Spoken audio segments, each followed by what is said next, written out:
following exercise is for your upper back, mainly your rhomboid muscles, like between your shoulder blades and your uh, rear deltoid muscle, the back of your upper shoulder. So you're going to lean over with a nice neutrally flat back, bending at the knee, feet a little bit apart. With your dumbbell, you're going to pull one dumbbell up to your chest and twist and turn and look over the shoulder of that same side. Lower the dumbbell back down, and then you're going to pull up towards your chest with the dumbbell and twist on the other side.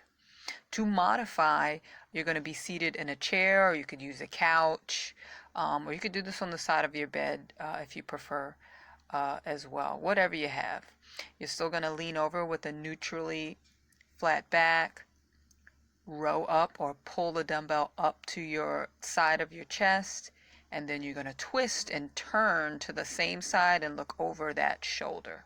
Keep your belly button pulled in as best you can and feet flat on the ground.